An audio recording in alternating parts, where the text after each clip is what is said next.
Hello everyone.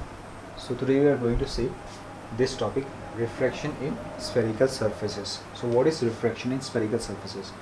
So this is the phenomenon of refraction in spherical surfaces. As the name suggests, we will have to see the phenomenon of refraction in spherical surface. Suppose this is a spherical surface. This is suppose glass or maybe any material, any spherical surface material. This is the material. Suppose this is the spherical surface material, and this is the principal axis, and this is the principal axis to this spherical surface. To this spherical surface, this is the principal axis. So there is an object in front of this spherical surface. There is an object over here. Suppose there is an object over here. So from this object, let us consider a ray of light which strikes the surface, in this way, So after striking this surface, this ray of light will undergo refraction, So let us draw a normal on this surface. Suppose this is the normal. To this surface. So finally this ray will undergo refraction. So after refraction, this ray will move in somewhat in this direction. That is, it will come towards the normal. It will move towards the normal.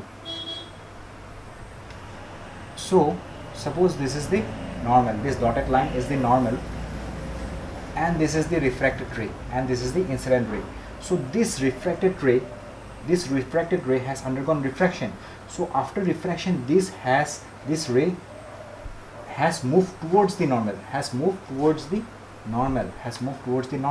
So this angle will be the angle of refraction. This will be the angle of refraction, which we have represented by small r, and this is the angle of incidence.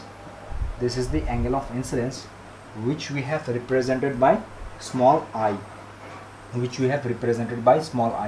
is the angle of incidence, and this is the angle alpha. Let us consider this angle to be alpha angle, and we have drawn a line from this point to this point, perpendicular. We have drawn a perpendicular to the principal axis. So let us consider this point to be Q and this point to be P. So this point P is near to this point, almost near to this point. So this is the pole of this spherical surface. So this point is near to this point. This point is near to this point. So we can approximately consider this point over this point. Because these 2 points are very near, and these rays and these angles are very close to this axis. That is, these rays are very close to this axis. So these angles will be very small. These angles will be very small. So that's why this point will also come near to this point, will be overlapping over this point approximately. So if we consider this angle to be alpha, and if we consider this angle to be beta, and this angle to be gamma, this is alpha, this is beta, this is gamma. This is alpha, this is beta, this is gamma. So now let us see from this triangle, that is the triangle PQ. Let us give some name. Let us give this point to be R. Let us give this point a name to be R, and this point will be equal to C. Why C? Because this line is perpendicular. To this curved surface. Any perpendicular we draw from the curved surface strikes the principal axis at the center of curvature. So that's why this center of curvature from this point will have a distance of capital R. That is, this distance will be equal to capital R, because this is the center of curvature, and the distance from pole to the center of curvature is nothing but R, that is the radius of curvature. So this is capital R, and let us say this point to be at a distance of small u, that is the object distance. Is small u. This is the radius of curvature, which is capital R. So this is the image of this point. this point is the image of this point. So if we say this point to the object, that is O, so this point will be image, that is small I. This point will be image, that is small I. So let us not give another one name, we already have, we will give this name to be O because this is the object, so we will give this name to be O, and this is the image, this is the image of this O, this is the image of this object. So this is the object, this is the P point, this is the center of curvature, and this is the I, that is image. So now if we see in the triangle, if we see in the triangle QOC, QOC in triangle, if we see in the triangle QOC, in triangle QOC, in triangle QOC, which is QOC, this one, QOC. Here in this triangle we will see, if we see in this triangle, we will find that I angle, that is the angle, this angle I angle will be equal to, I angle will be equal to alpha plus beta. I angle will be equal to alpha plus beta. Why? Because this is an external angle, this is an external angle, and these are the two internal angles. That is, the external angle is equal to the sum of two internal angles. This is the external angle on the triangle QOC. I is the external angle on the triangle QOC. That is why angle I will be equal to alpha plus beta, that is the sum of two internal angle. Alpha is internal angle, beta is also internal angle. That is why I will be equal to alpha plus beta, that is external angle will be equal to the sum of two internal angle. I will be equal to alpha plus beta. So that is why I is equal to alpha plus beta. I is equal to alpha plus beta. So this is the external angle. So let us consider another one triangle. This time we will consider the triangle QCI. QCI in triangle QCI. In triangle QCI, if we see what we will see here, if we will see what we will notice here, we will see that beta is equal to R plus gamma. Beta is equal to R plus gamma. This time beta is the external angle to the triangle QCI. Beta is the external angle. So that's why beta will be equal to R plus gamma. That is, R and gamma are the two internal angles. That is why beta will be equal to R plus gamma. Beta will be equal to R plus gamma. So beta is equal to R plus gamma. So from this, what can we write? We can write R will be equal to beta minus gamma. R will be equal to beta minus gamma. We have taken gamma to this side, so it will be R will be equal to beta minus gamma. So we got two equations. This is the first equation, this is the second equation. First and second equation, these are the two equation, 1 and 2 are the two equations. So why we have found I and R? Because we know from the Snell's law, what we know from the Snell's law? We know from the Snell's law sine of I divided by sine of R is equal to N2 divided by N1. Why N2 divided by N1? Because the refractive index, we have not mentioned here in the diagram, the refractive index of the outer medium, that is other than the glass. This is the glass medium, this is the outer medium. The outer medium has the refractive index of N1. This is the refractive index. That is, suppose we have kept the glass in air. The air has the refractive index. Suppose this is another one medium. This is another one medium. This spherical surface is another one medium, which is kept in another one medium. Suppose this spherical surface is kept in a medium of refractive index N1, and this spherical surface has the refractive index of N2, and this spherical surface has the refractive index of N2. This medium is kept in a medium of refractive index N1. So that's why sine of I divided by sine of R will be equal to N2 divided by N1. But I and R are very small angles. So what can we write for small angles? We can write sine of I will be approximately equal to I, and sine of R will be approximately equal to R. Why? Because when angles are very small, at that time the trigonometric function of the angle will be equal to that angle, and in the same way, as sine of I is equal to I, sine of R will also be equal to R, which will be equal to n2 divided by n1, which will be equal to n2 divided by n1.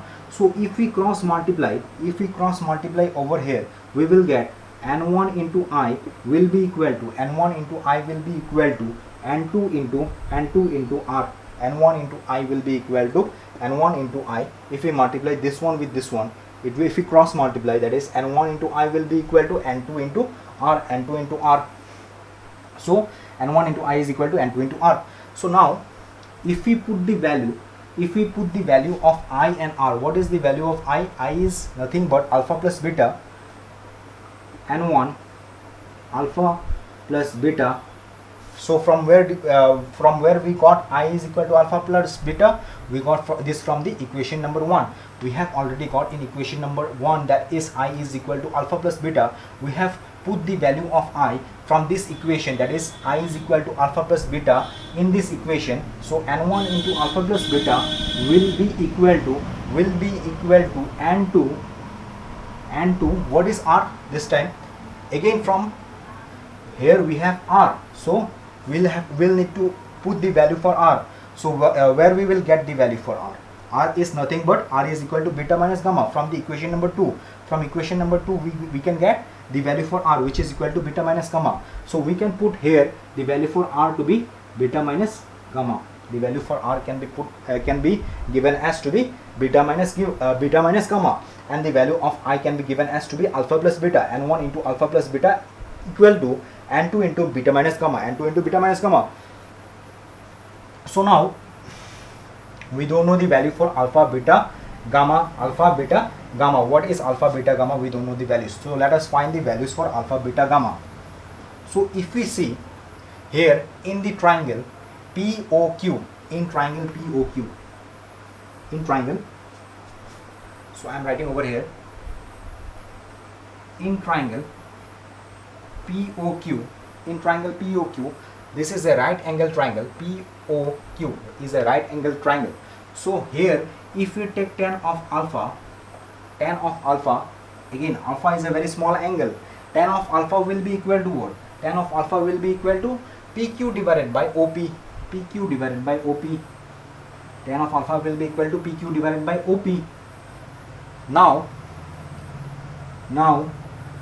tan of alpha, since alpha is very small, so trigonometric function of alpha will be equal to what? Will be equal to alpha, because alpha is a very small angle. So tan of alpha will be equal to alpha. So alpha will be equal to what? Alpha will be equal to PQ divided by OP. Alpha will be equal to PQ divided by OP. In the same way, in triangle PQC, if we see in the triangle PQC or PCQ, whatever you say, PQC or PCQ, if we see in this triangle PQC or PCQ, we will get in triangle PQC or PCQ, if we take tan of beta, so this will be equal to tan of beta will be equal to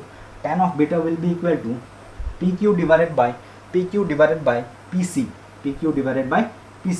But again, beta is a very small angle, so that's why tan of beta will be approximately equal to beta, which will be equal to PQ divided by PC. So again, so we have found the value for alpha and beta. So what will be the value for gamma? To get the value for gamma, we should consider the triangle. PQI. To get the value for gamma, we should consider the triangle PQI. If we take tan of gamma, we can get the value for gamma, because tan of gamma is approximately equal to gamma. So if we consider the triangle, PQI, in triangle PQI, if you see in the triangle PQI, that is the triangle PQI, if you see in the triangle PQI or PIQ, whatever you say, if we take tan of gamma, tan of gamma, this will be equal to, tan of gamma will be equal to PQ, tan of gamma will be equal to PQ divided by PI, PQ divided by PI. So tan of gamma is approximately will be equal to gamma, because gamma is a very small angle. So tan of gamma will be approximately equal to gamma. So gamma will be equal to PQ divided by PI. So gamma will be equal to PQ divided by PI. So we have found the value for beta, the value for alpha, and the value for gamma. We have found the value for alpha, beta, and gamma. So if we put this value in this equation, let us say this equation to be equation number 3. If we put this value of alpha, beta, and gamma in the equation number 3, so we will solve this equation of equation number 3. So I am rubbing this portion because I don't have space below.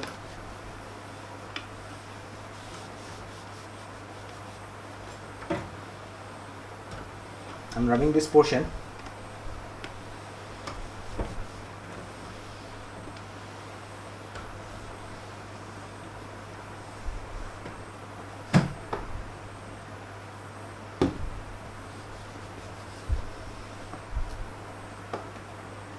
So again I am writing the equation number 3, that is n1 into alpha plus beta is equal to n2 into beta minus gamma, n2 into beta minus gamma.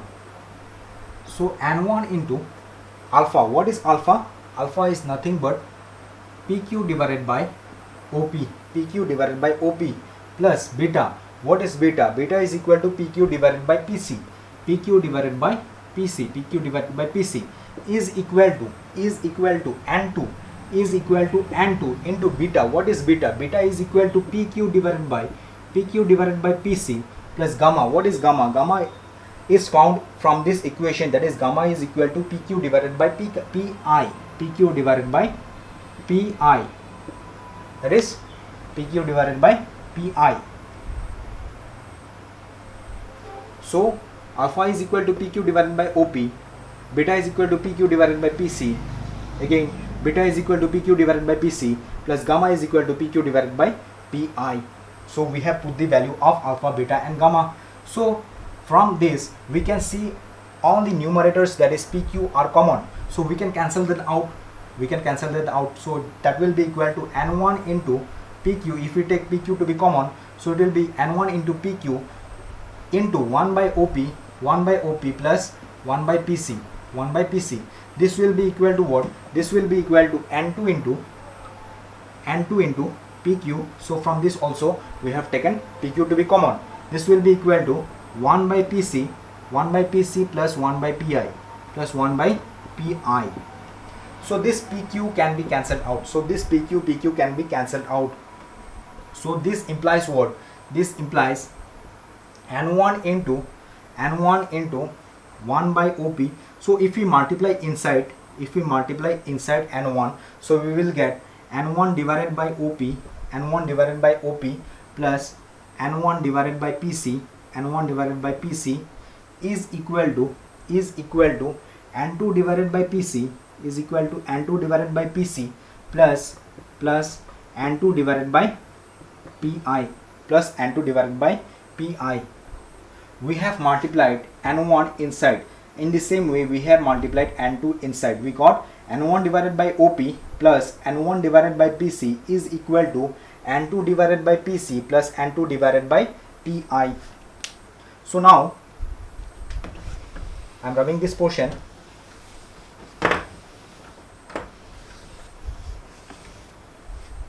So now if we take N1 divided by OP, we are keeping it on the left hand side, and we are bringing this N2 divided by PI again on the left hand side. So it will be equal to minus, this will be equal to, okay, there was a minus over here because this is N2 into beta minus gamma, so this will be equal to gamma. What is gamma? Gamma is equal to PQ divided by PI, so there was a minus over here. So in the same way there will be a minus over here, So finally we have cancelled that p. Here it will be minus, because we have mentioned here, because this was minus. So if this is minus, so in front of comma there will be minus, so this will be minus, and so this will also be minus, and in the same way this will be equal to minus. So now we will put the value for OP, PC and PI. We will put the value for OP, PC and PI. So what is OP? OP is nothing but OP. So this distance is very negligible, so this point can be considered over this point. So that's why this point, that is this distance, OP distance can be considered as U, that is object distance. OP distance can be considered as U, that is object distance. But since this distance is towards this side, since this distance is towards left hand side, that is towards our eye, that is our eye is in this direction, and this distance is towards this direction, that is left hand side direction, that is our eye is in this direction, and the ray from our eye is moving towards this direction, and the ray from our eye is moving towards this direction. But this distance is opposite, in the opposite direction of the movement of ray from our eye, that is from our eye the ray is moving towards this direction, but this distance is in the opposite direction of the ray of movement from our eye, that is the ray the ray from our eye is moving towards this direction, but this distance is towards opposite direction from the, it is towards opposite direction from the moment of our that is the moment of ray from our eye is towards this direction, but this distance is in the opposite direction. So that's why this distance will be, that is this distance, OP distance will be considered as minus. U distance will be considered as minus. Why? Because the ray from our eye is moving towards this direction, but the distance, this distance, OP distance is in this direction. The ray from our eye is moving towards this direction, and the OP distance is towards this direction. That's why U distance will be considered as minus. U distance can be considered as minus, that is OP distance will be considered as minus. So that's why in place of OP, we will write minus U. We will write minus U. In place of OP, we will write minus U. In the same way, N1 divided by PC. What is PC? PC is towards this direction. PC is towards this direction. And the ray from our eye is also towards this direction. So that's why this distance is on this side, that is right hand side, and the ray from our eye is also moving towards the right hand side. So that's why this distance will be considered as positive, that is plus R. So it will be equal to plus R. This will be equal to plus R, which will be equal to N2 divided by plus R, minus N2 divided by Pi. What is Pi? Pi is the image distance, that is V. Pi is the image distance, that is V. So this distance is also towards the right hand side, and the ray from our eye is also moving towards the right hand side. So that's why Pi distance will be equal to plus V, that is N2 divided by plus V. So finally this distance, that is this value, this term we will take it towards the right hand side, and this term we will bring it towards the left hand side. So finally what we will get, if we bring this term towards the left hand side and if we take this term towards the right hand side, we will get N1 divided by minus U, plus N2 divided by plus V, is equal to N2 divided by R, and if we take this term towards the right hand side, we will get minus N1 divided by R, So if we rearrange this equation, we will get N2 divided by V minus N1 divided by U is equal to 1 by R, because we can take 1 by R to be common. So from this two term we can take 1 by R to be common. So it will be, in bracket we can write N2 minus N1. So this is the final equation. This is the final required equation for refraction in spherical surfaces. So we can solve some problem on this equation. That is on equation of refraction in spherical surfaces, on equation of refraction in spherical surfaces. So this was the derivation of equation for refraction in spherical surfaces. So thank you.